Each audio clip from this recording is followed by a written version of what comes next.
Selamat pagi, perkenalkan nama saya Natasha Rowan Friderika Barua. Pada kesempatan kali ini, saya akan mempresentasikan hasil tugas ujian tengah semester pada mata kuliah Data Warehouse. Yang akan saya bahas pada presentasi kali ini, yang pertama adalah pentingnya Data Warehouse, lalu peranan Data Warehouse, arsitektur Data Warehouse, lalu ada juga proses ETL Data Warehouse, dan saya akan menemukan proses ekstrak data kotor, lalu yang terakhir adalah menjelaskan tentang rancangan desain studi kasus ERP yang sudah saya dan teman-teman saya pilih.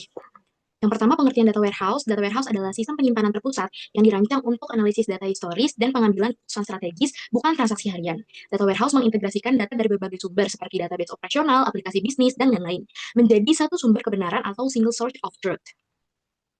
Lalu, apa pentingnya data warehouse? Di sini ada 4. Yang pertama adalah integrasi data, yang dimana data warehouse menggabungkan data dari berbagai sistem operasional agar konsisten dan mudah dianalisis. Lalu, ada efisiensi analitik, atau yang dimana data warehouse ini mempercepat proses query dan pelaporan dibandingkan dengan database transaksional atau OLTP. Lalu yang ketiga ada keputusan berbasis data. Jadi, si data warehouse ini memungkinkan manajemen membuat keputusan strategis berdasarkan pola, tren, dan prediksi.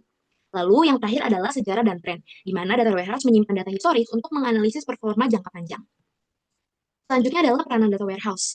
Ada 4 peranan data warehouse. Yang pertama adalah konsolidasi data, yaitu adalah menyatukan data dari berbagai departemen agar selaras. Lalu yang kedua adalah pendukung keputusan, yaitu menyediakan data akurat untuk bisnis intelijen atau BI. Dan yang ketiga adalah analisis prediktif, yang dimana data warehouse menjadi dasar data mining dan machine learning. Lalu yang terakhir adalah pelaporan strategis, yaitu menyediakan laporan periodik untuk stakeholder. Selanjutnya adalah arsitektur data warehouse. Yang pertama adalah data source layer.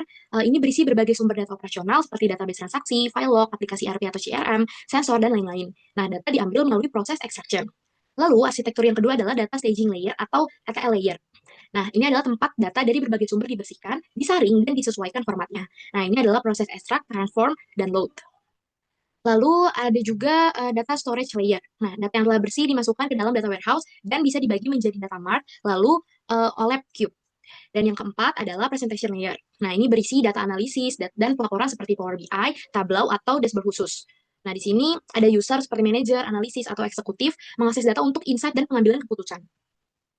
Selanjutnya kita masuk ke ETL atau Extract Transform Load, yang dimana itu adalah sebuah proses integrasi data yang menggabungkan data dari berbagai sumber menjadi satu tempat repositori terpusat seperti data warehouse. Ini berfungsi menyiapkan data sebelum masuk ke data warehouse. Tanpa ETL, data warehouse tidak akan dapat menghasilkan informasi yang valid. Jadi intinya, si ETL ini menjamin data yang dianalisis bersih, konsisten, dan terintegrasi. Lalu proses ETL sesuai dengan namanya, yang pertama adalah extract, yaitu mengambil data dari berbagai sumber. Contohnya seperti data penjualan dari sistem pos dan data pelanggan dari CRM. Lalu yang kedua adalah transform, yaitu membersihkan, mengubah format, dan menyatukan data agar konsisten. Contohnya seperti mengubah format tanggal menjadi standar, lalu menghapus duplikasi, dan menormalisasi nama kota. Lalu yang terakhir adalah load, yaitu memasukkan data hasil transformasi ke dalam data warehouse. Nah, ini contohnya seperti menyimpan data ke tabel fakta dan dimensi di skema.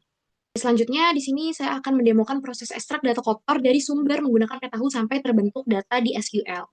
Baiklah, sekarang saya sudah berada di Pentaho. Jadi, ini adalah proses untuk ekstrak data kotor. Jadi, ada 3 data kotor di sini. Yang pertama untuk format CSV, lalu XML, dan yang terakhir adalah JSON.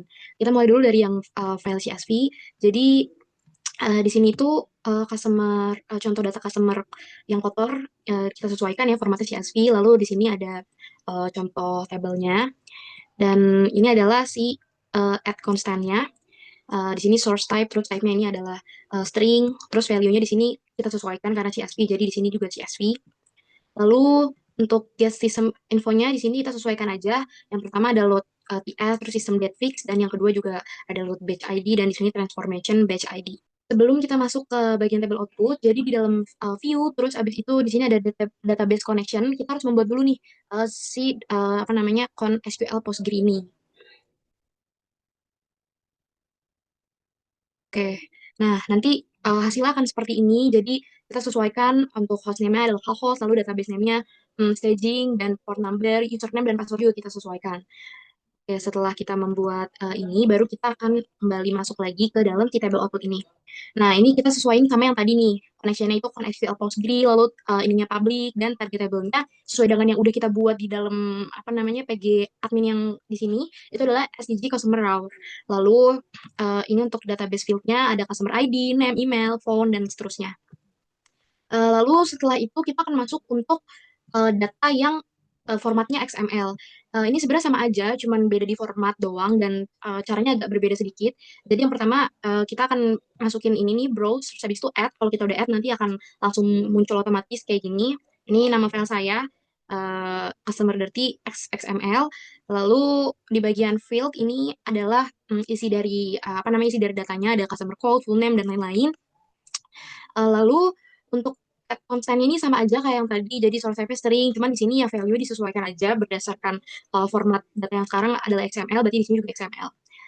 Lanjut ke get system info, ini juga sama aja kayak yang sebelumnya. Nah, sebelum kita ke table output, di sini kita ke JSON dulu. Jadi untuk yang JSON juga sama persis seperti yang XML tadi. Jadi kita browse dulu, terus kita add, baru ntar akan masuk ke sini. Sesuaiin aja data kita adalah yang mana. Kalau di sini nama data saya adalah customer DT V2 JSON. Lalu di sini untuk yang field-nya juga udah ada. Di sini ada customer code, full name, email, dan lain-lain. Nah, untuk add consent-nya juga di sini sama. Cuman pembedanya di sini di value, karena sekarang datanya adalah JSON, berarti value juga di sini JSON. Kalau yang tadi kan XML dan sebelumnya adalah CSV. Nah, untuk get system infonya juga sama aja di sini, nggak ada bedanya.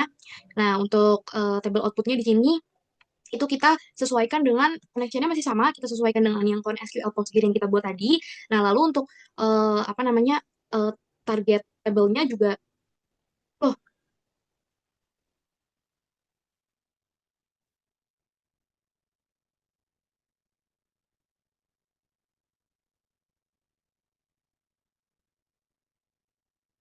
terus kita akan masuk ke table output yang dari XML dan JSON-nya ini. Ini sama aja, connection-nya itu dari yang udah kita bikin tadi, si con SQL Postgre, terus target skemanya public. Nah, target table-nya di sini kita sesuaiin juga. Di sini ada si STG customer route.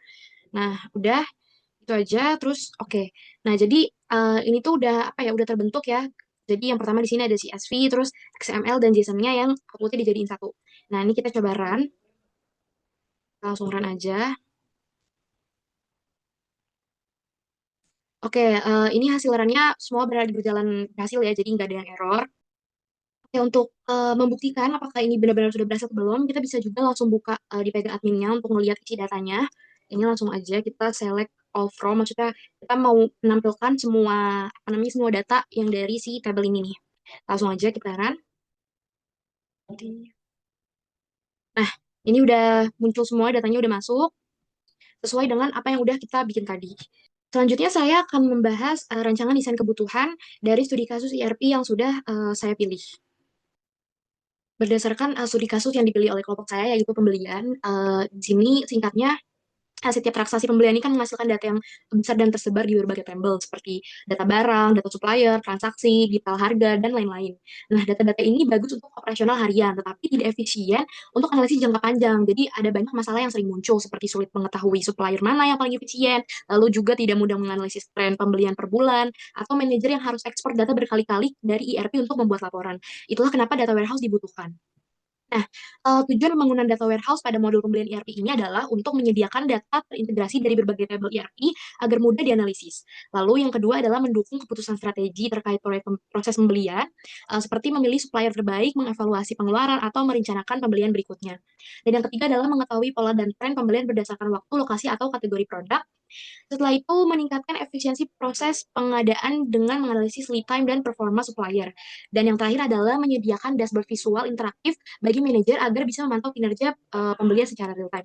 Kita langsung masuk ke desain konseptual yang dimana tujuannya untuk menentukan apa saja entitas yang penting dan bagaimana mereka saling terhubung sebelum ditransformasikan menjadi tabel fakta dan tabel dimensi.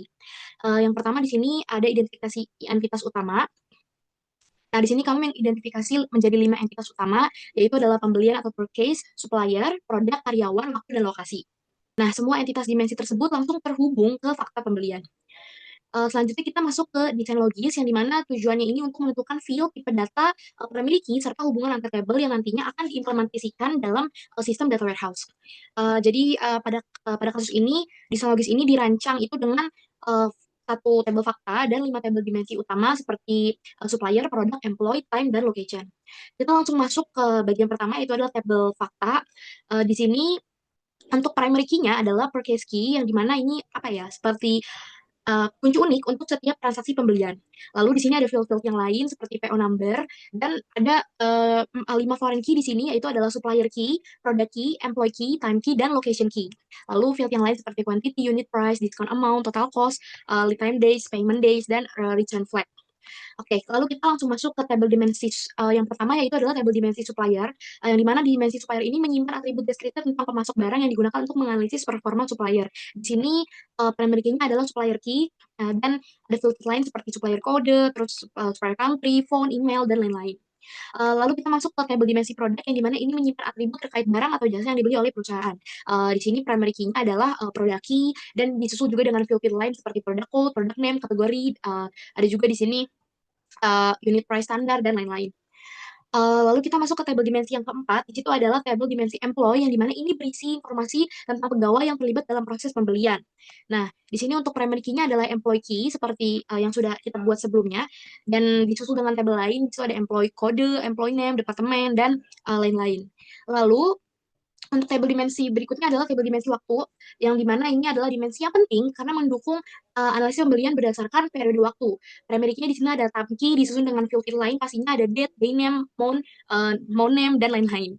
Lalu untuk tabel dimensi yang terakhir adalah tabel dimensi location, yang dimana ini menyimpan informasi geografis atau cabang tempat transaksi pembelian terjadi. Ini juga penting. Di sini primary key-nya adalah location key, ada juga field selanjutnya yaitu location code, location name, kota, provinsi, negara, dan juga ada region di sini. Oke, setelah desain logis tadi, sekarang kita masuk ke proses ETL atau extract transform load yang tadi sudah saya jelaskan di penjelasan sebelumnya. Oke, langsung aja kita masuk ke proses yang pertama yaitu adalah ekstrak atau ekstraksi data yang dimana ini tuh untuk mengambil data mentah dari sistem sumber ERP.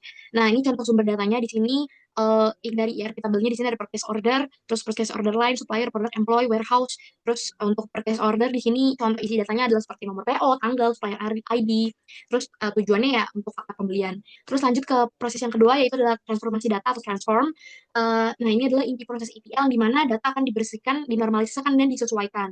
Nah, langkah yang pertama ini ada data cleansing. Nah, ini kegiatannya menghapus duplikasi, memperbaiki format data. Terus habis itu langkah yang kedua adalah data conforming. Nah, langkah yang ketiga adalah derivation. Langkah yang keempat adalah data integration. Lalu ada juga surrogate key generation. Dan yang terakhir di sini ada slowly changing dimension atau SGD. Lalu kita masuk ke proses yang terakhir yaitu adalah load atau pemuatan data. Di sini kita memasukkan hasil transformasi ke data warehouse ke dalam tabel-tabel dimensi dan fakta. Nah, di sini urutan load-nya itu yang pertama adalah kita load ke dimensi terlebih dahulu karena si tabel fakta ini kan membutuhkan foreign key dari dimensi. Nah, di sini tadi seperti yang sudah saya jelaskan ada 5 tabel dimensi. Lalu langkah yang kedua kita akan load tabel fakta terakhir. Di sini ada fact per case dengan foreign key ke dimensi yang sudah terisi, dan jangan lupa kita juga harus memastikan grand konsisten. Nah, di sini adalah contoh pemetaan sumbernya. Di sini ada tabel, jadi ada sumber ERP, terus di sini ada target data warehouse, dan yang di kolom pertama di sini adalah sumber ERP, terus target data warehouse, dan di kolom terakhir ada field mapping. Intinya setelah proses ETL ini selesai, data warehouse kini menjadi data bersih dan terintegrasi. Jadi hasilnya memungkinkan analisis seperti total pembelian per supplier per bulan dan lain-lain. Lalu kita masuk ke rancangan dashboard konseptual, yang dimana uh,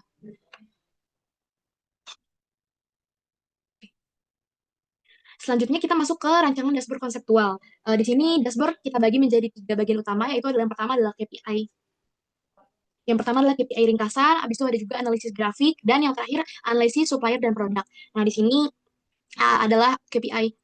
Yang pertama KPI ringkasan, jadi ini memberikan gambaran cepat tentang performa pembelian. Jadi bakal ada total pembelian, terus ada juga total transaksi pembelian, rata-rata lead time, jumlah supplier aktif, dan rata-rata diskon. Jadi kita ada gambaran gitu loh untuk performa pembeliannya gimana. Lalu yang selanjutnya adalah analisis grafik. Ini untuk menunjukkan tren dan pola pembelian berdasarkan waktu dan kategori produk. Di sini bakal ada grafik tren pembelian bulanan yang berbentuk chart, line chart. Lalu ada juga distribusi pengembangan per kategori produk, ini bar chart. Terus ada juga presentasi nilai pembelian per supplier dan juga rata-rata lead time per supplier. Jadi ini semuanya akan berbentuk seperti grafik ya.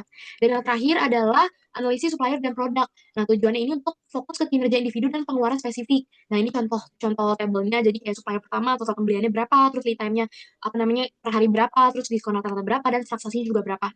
Nah, dan juga di dalam analisis supplier produk ini juga ada top 5 produk yang paling banyak dibeli. Nah, ini akan berbentuk bar chart. Ini fungsinya untuk menunjukkan item yang paling banyak dibeli perusahaan. Nah, intinya rancangan dashboard ini mengintegrasikan seluruh dimensi analisis utama dan juga menyediakan visualisasi yang dapat digunakan untuk strategic decision making seperti yang sudah saya jelaskan tadi. Nah, dengan dashboard ini perusahaan akan dapat memonitor performa pembelian secara komprehensif dan mengambil keputusan yang berbasis data bukan asumsi. Oke, kesimpulannya secara singkat, jadi data warehouse ini tidak hanya meningkatkan kualitas analisis dan efektivitas operasional, tetapi juga memperkuat kemampuan perusahaan dalam menciptakan transparansi, akuntabilitas, serta daya saing yang berkelanjutan. Sekian presentasi dari saya, terima kasih.